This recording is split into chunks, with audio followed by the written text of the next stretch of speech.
Om Namo Bhagavate Vasudevaya. Om Namo Bhagavate Vasudevaya. Narayanam Namaskritya Naram Chaiva Narottamam Devim Saraswati Vyasam Tato Jayamudire. Thank you very much. We're reading from Srimad Bhagavad Gita as it is, chapter 4, text 14.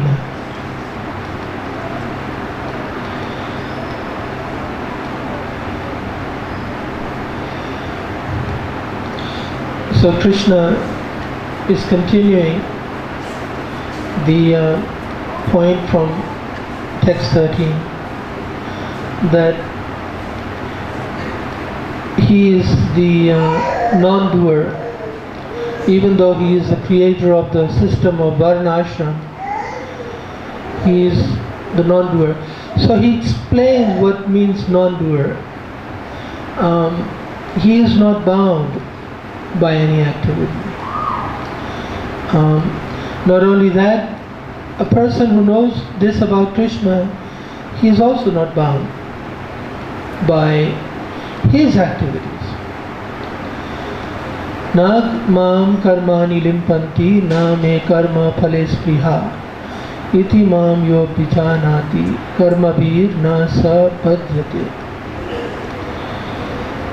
So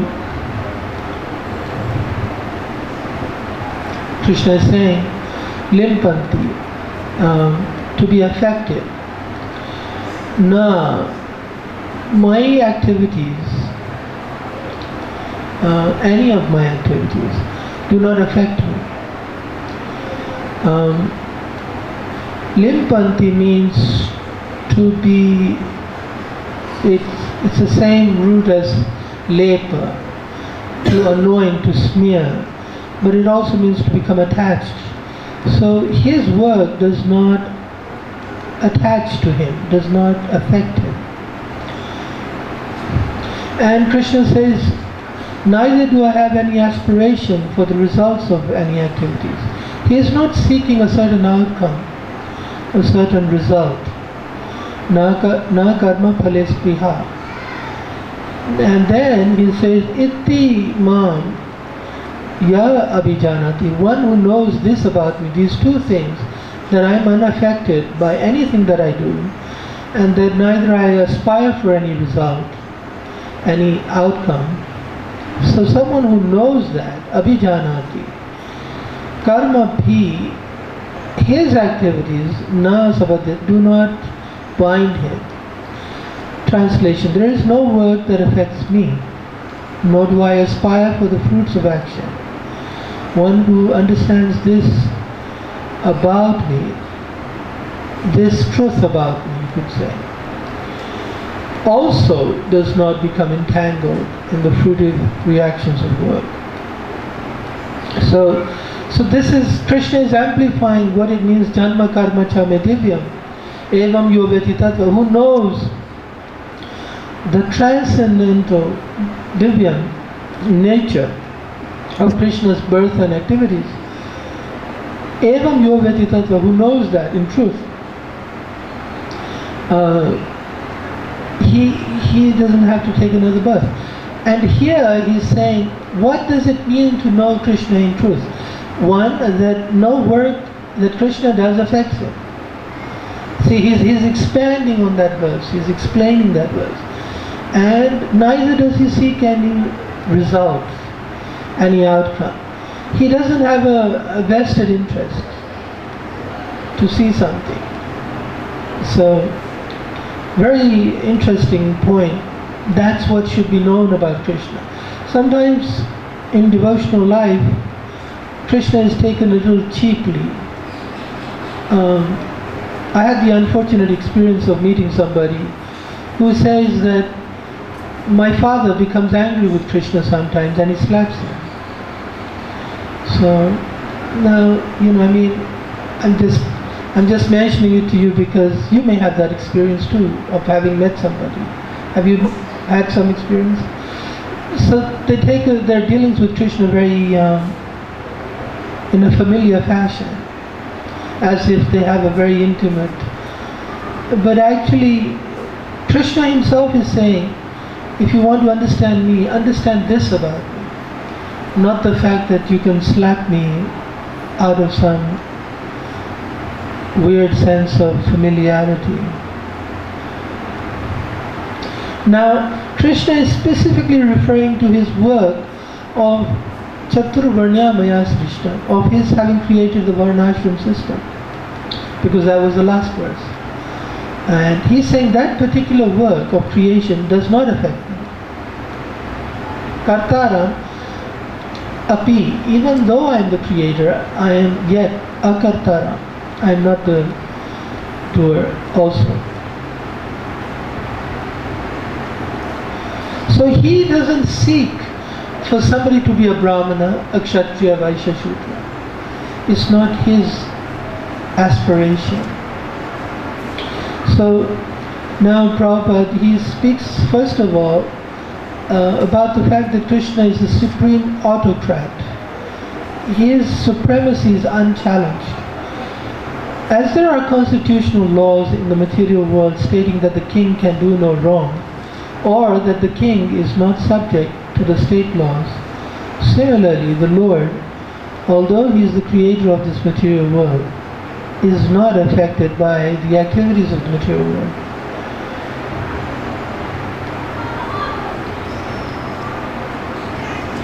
So,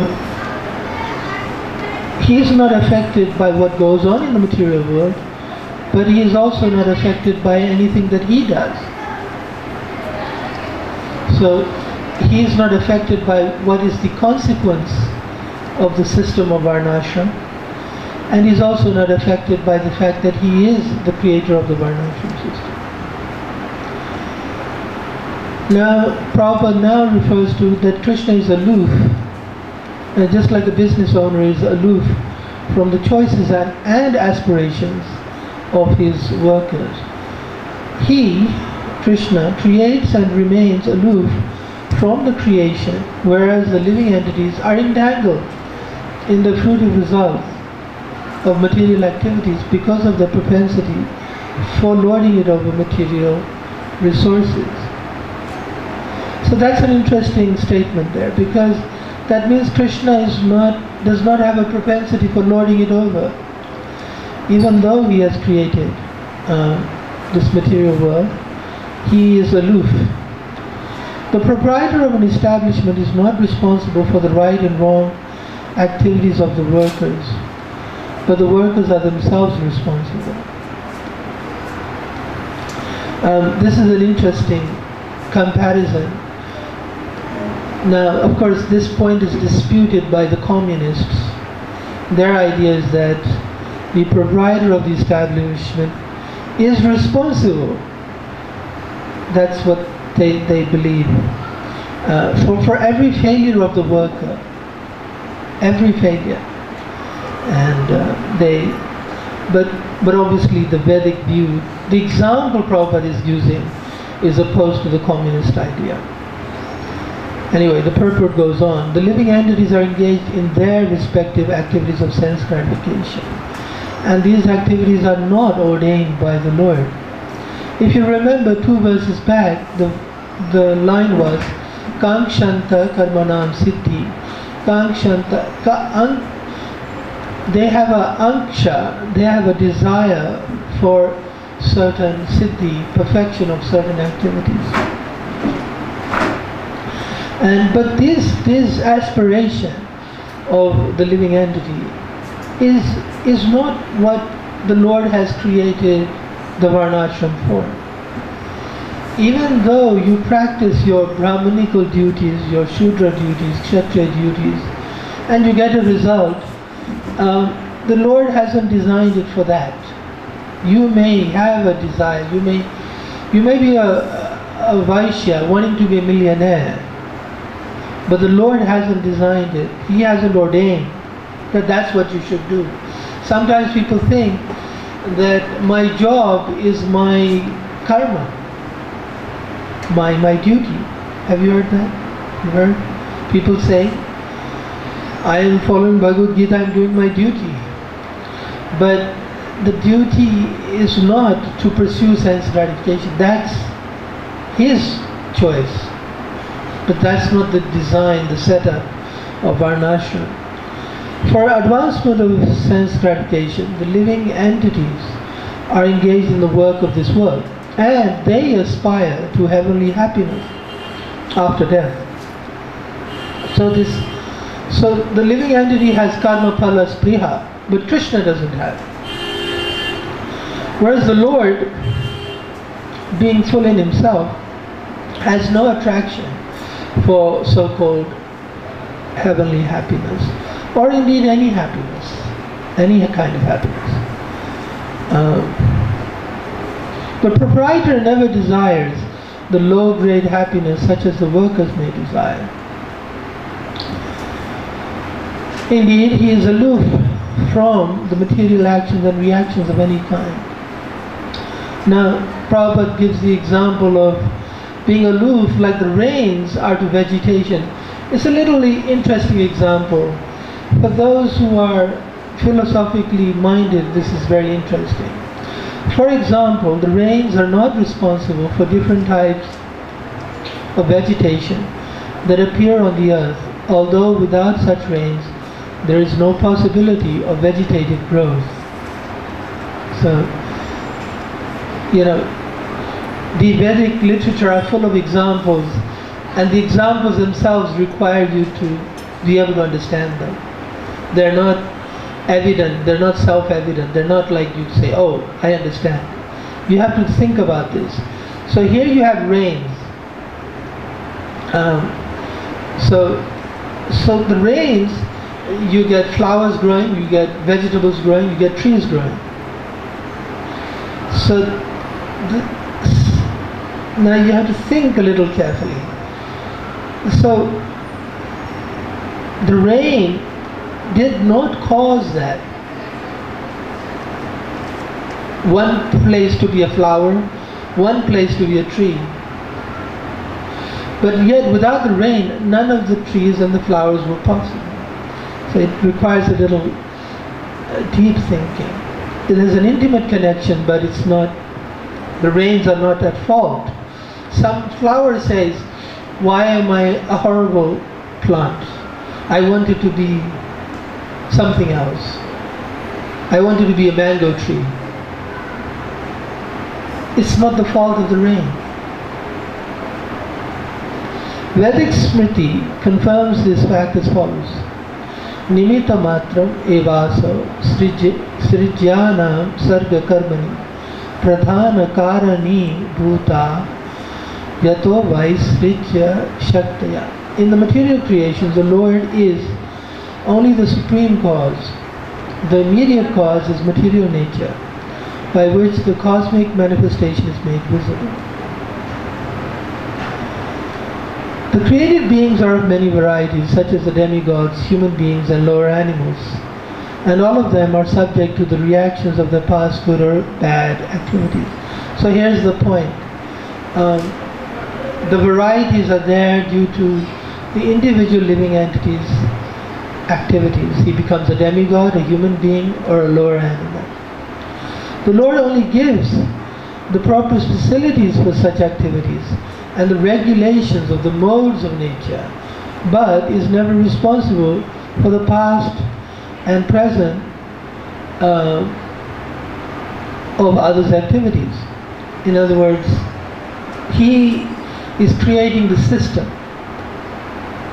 What you get out of that system is due to the individual choices and activities we make. Now Prabhupada enters into this point that the idea of Krishna is not responsible means he is not partial. This is a very interesting idea of being not responsible. Krishna says, I'm not the non-doer, and in this verse specifically he says, na mam karmani limpanti, my activities do not affect me. So now he's saying that, Prabhupada is saying, that means that things don't affect Krishna, means he doesn't have any partiality. In the Vedanta Sutra, it is confirmed, Vaishamya naigrinye na sa apekshatvad. So that's the word. Sa apeksha. Peksha means paksha. Paksha means taking sides. The Lord is never partial to any living entity. Na sa apekshatvad. He is free from that. The living entity is responsible for his own acts. So Srila Prabhupada again repeats, the Lord only gives him facilities through the agency of material nature, the external energy. So now Prabhupada treats the second part of the verse, which was that one who knows this about Krishna, the fact that Krishna is not attached to activities, neither does he aspire for a result. One who knows that is liberated. Anyone who is fully conversant with all the intricacies of this law of karma or fruitive activities does not become affected by the results of his activities. So the being fully conversant with the intricacy is that the Lord gives facility and through material nature, but he is not responsible. That's the intricacy that Prabhupada is referring to. In other words, the person who understands this transcendental nature of the Lord is an experienced man in Krishna consciousness. So Srila Prabhupada is saying a devotee is expected to have this understanding of Krishna.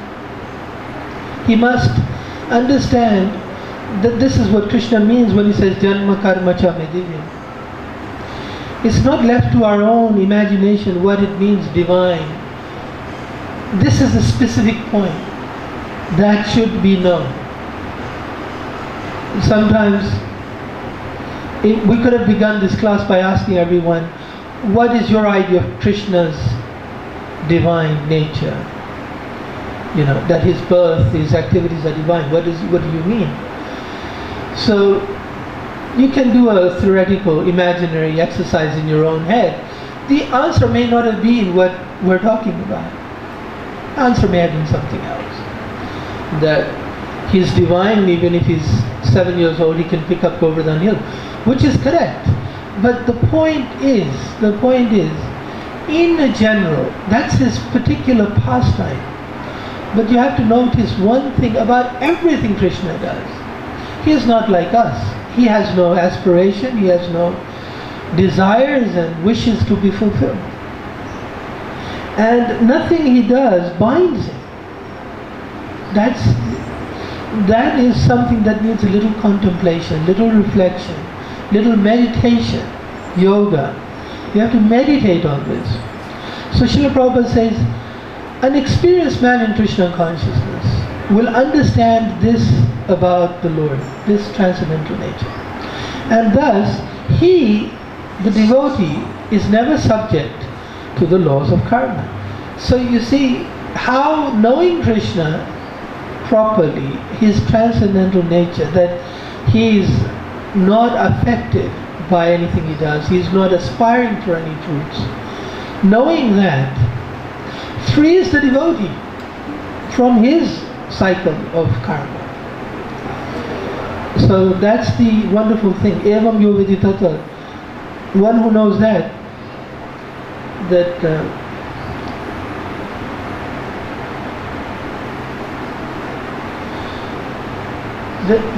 person, simply knowing Krishna, he doesn't have to have another birth. So here's an interesting kind of conclusion.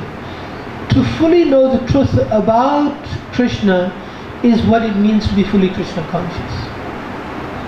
To fully know, to properly, truthfully know the truth about Krishna is what it means to be fully Krishna conscious. One who does not, so now Prabhupada gives the converse, the opposite. One who does not know this transcendental nature of the Lord, who thinks that the activities of the Lord are aimed at fruitive results, just like other ordinary living entities, he becomes entangled in fruitive actions himself. And that's very interesting. Now, in other words, this is addressing the question: why?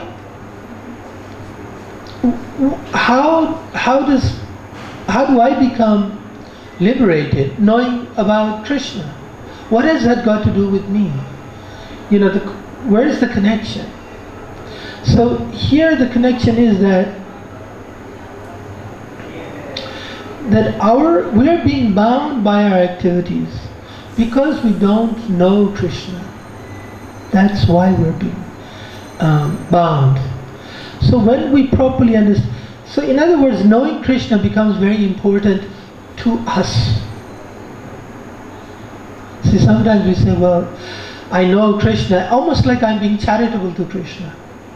In other words, I'm taking an interest in somebody outside of myself. But what we fail to understand is knowing Krishna is crucial to my liberation. If I want to resolve the problems of my life, which is the laws of karma, I have to know Krishna. That's the key. That's how I will. So here's an interesting reference of Srila Prabhupada's lecture on this verse, spoken in New Vrindavan in 1974. Srila Prabhupada: sometimes it seems that Krishna is acting against social conventions. And so he warns, Na mam karmani limpanti. These social, political or religious laws do not apply to me. In other words, sometimes we criticize Krishna that he did something. He stole the clothes of the gopis, he told Arjuna he told Yudhishthira to lie, and so we think, so Krishna is saying, these activities, they don't apply to me. This question was raised by Parikshit Maharaj when Shukadeva Goswami described the Rasa Leela. Krishna appeared in the material world, paritranaya sadhunam, dharma sanstapana arthaya. So why did he violate these rules of dharma? According to Vedic civilization, nobody may associate with another man's wife. This is confirmed by Shukadeva Goswami, that teja samna doshaya. Krishna cannot be contaminated by material ideas.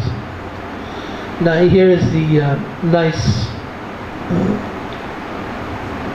sentence by Prabhupada. By chanting Krishna's name, one becomes purified. So therefore, how can Krishna be contaminated? By chanting his name, you become purified. So how can the person whose name you're chanting himself be contaminated? Right? Text 15. So this verse now takes see, it's interesting, the whole development of the chapter is going from a logical point to the next point. Here, Krishna makes the point to know Krishna properly. Is reflected in what you do, in your activity.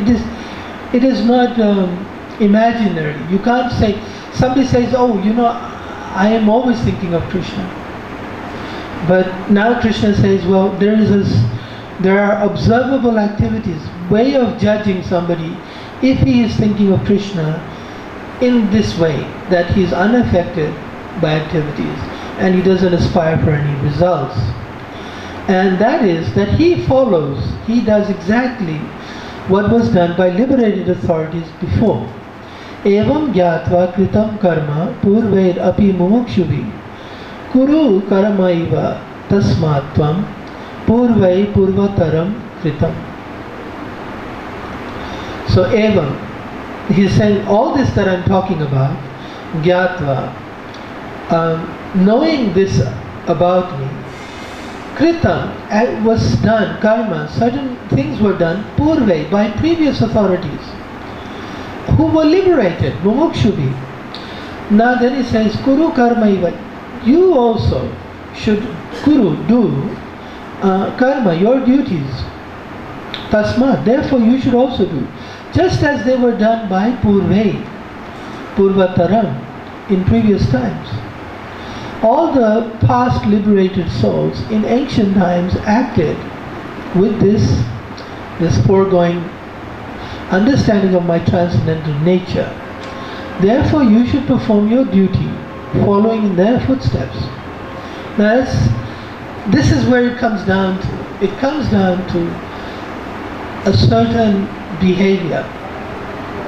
Now this is not imitation behavior. This is like behavior because I understand something.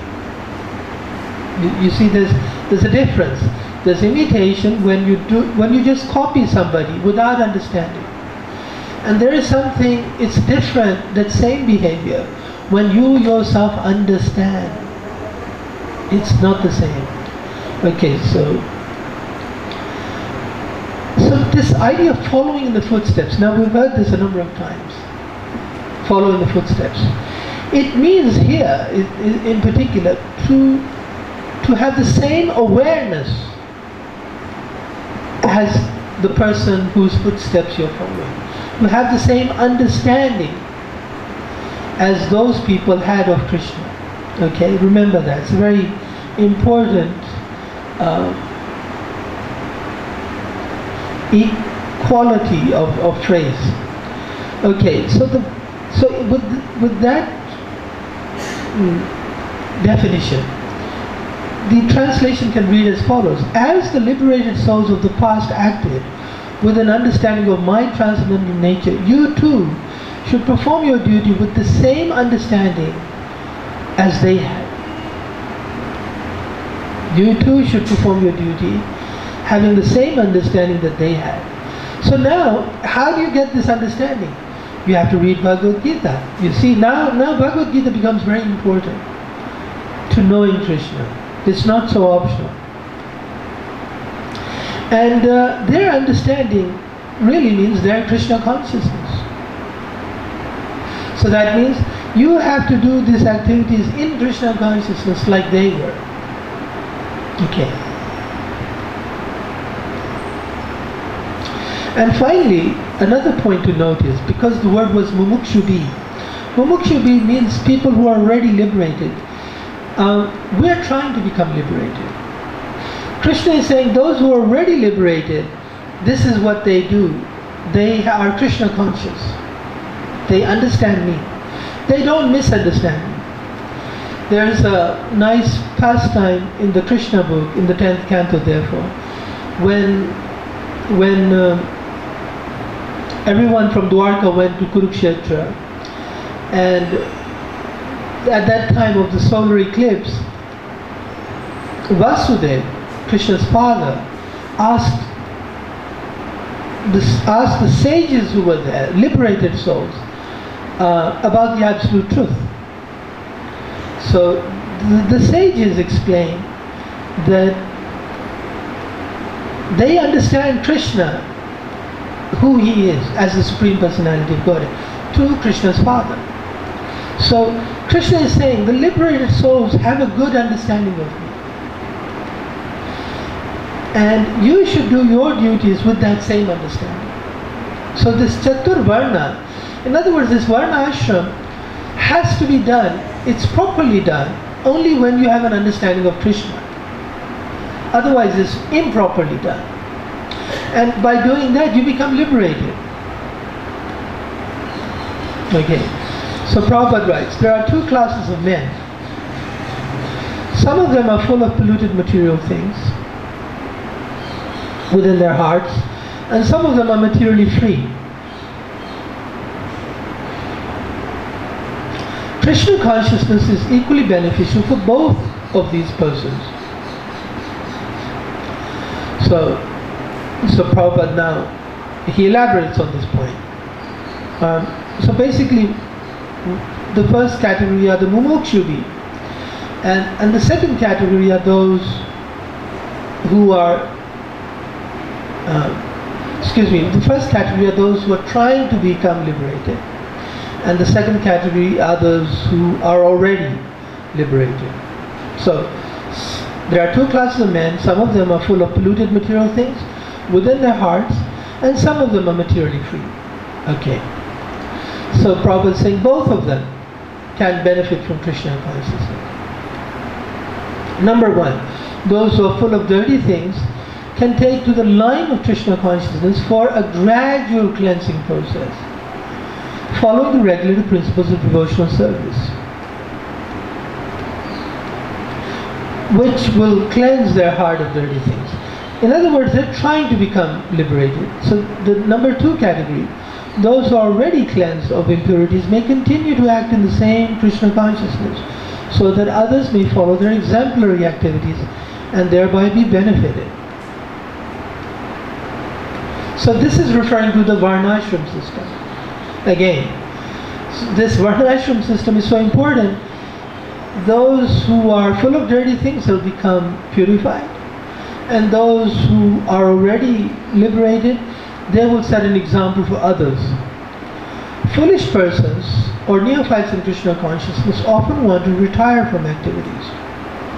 So there's a tendency among schools without having knowledge of Krishna consciousness.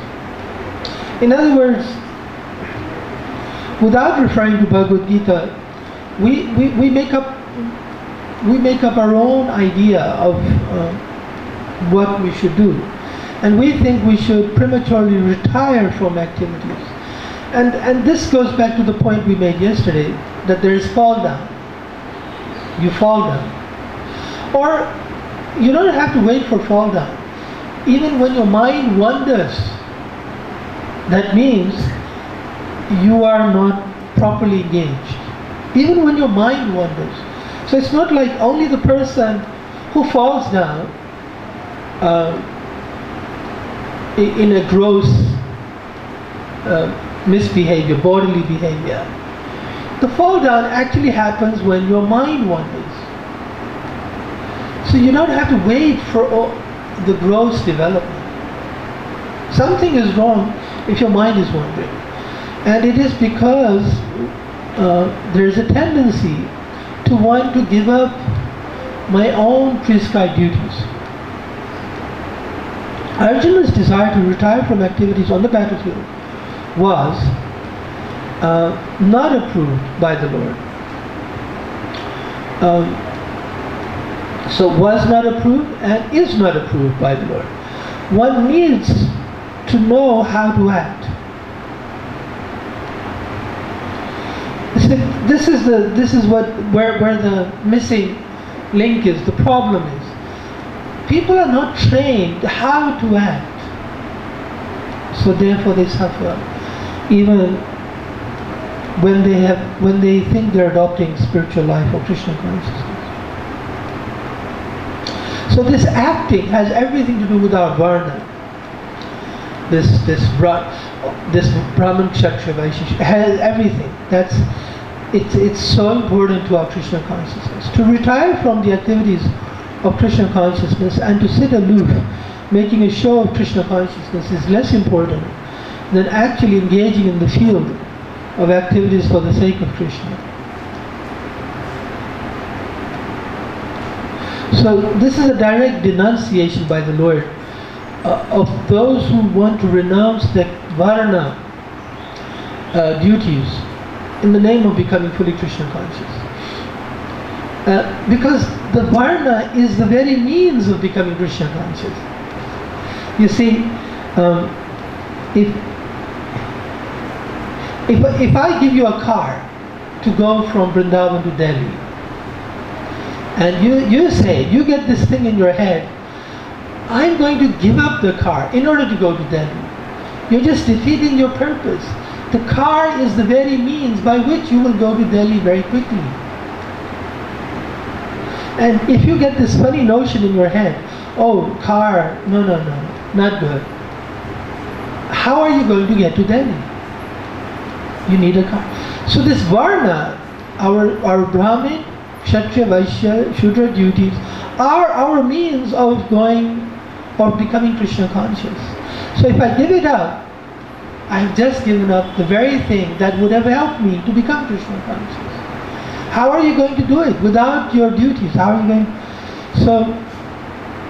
So Krishna doesn't say follow the example of the person who gave up his Krishna conscious duties. He says follow the example of the person who did them. Even they were liberated and they did them. They didn't give it up even after being liberated. What to speak of when you are not liberated?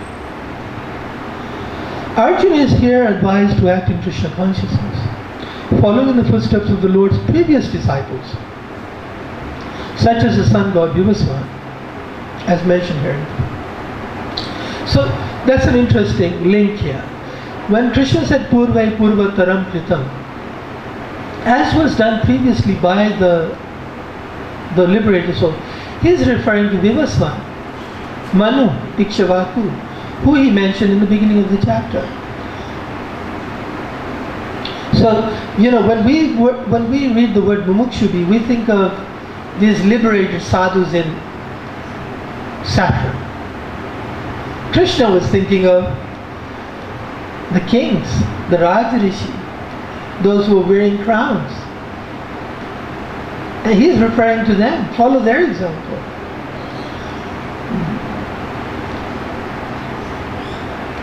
The Supreme Lord knows all his past activities, as well as those of persons who acted in Krishna consciousness in the past. Therefore, he recommends the acts of the sun god, who learned this art from the Lord some millions of years before. All such students of Lord Krishna are mentioned here as past liberated persons, engaged in the discharge of duties allotted by Krishna. So, really, one is not even a student of Krishna. He's not, what to speak of being a Krishna conscious devotee, if he fails to be discharging his duties. The discharge of duties is very, very important. I'll finish now with one quote from Prabhupada's lecture, this one. It was given in Bombay, 74.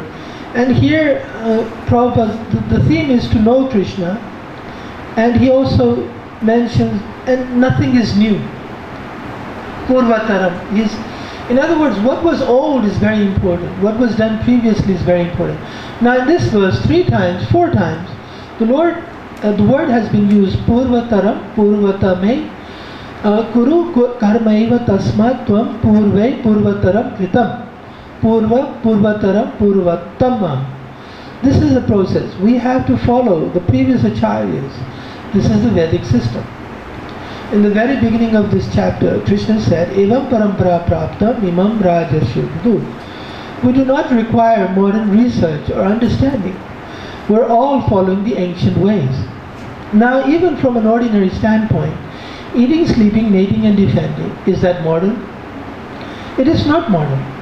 Formerly also, all living entities were eating, they were sleeping, they were having sexual intercourse, and they were defending. Nothing is modern. The principle is the same, old system. Nothing changes. People are dying. Janma, Mritu, Jara, Vyadi. That is also the old system. Everyone is taking birth, everyone is growing, everyone is falling diseased, and everyone is dying. Can the modern system stop this? The sun is also following the old system. It rises as it did in olden times. The moon also rises. The years and seasons change. Everything continues. Why should we not accept the system of Vedic knowledge, the oldest of all in the world? Krishna advises, Evam gyatva kritam karma purve api mumukshubhi. That karma should be divided according to the quality of the person. You have to make your life successful by reading Bhagavad Gita and preach the truth all over the world. Then the world will be happy and you will also be happy. This is what we need. Yare dekha tare kaha Krishna upadesh. That is recommended here. Evam gyatva kritam karma purvair api mumukshubhi. Who can carry out this kind of business? Mumukshubhi, not ordinary men, but those who are aspiring after liberation. The real business is mumuksha. how to get out of this business of repetition of birth. This human life is meant for that, to get out of the cycle of birth and death. That is advice of Krishna to Arjuna. Follow the previous acharyas, previous personalities, authorities. Just like Swayambhu, Narada, Shambhu, follow them, act like them, and try to understand my position.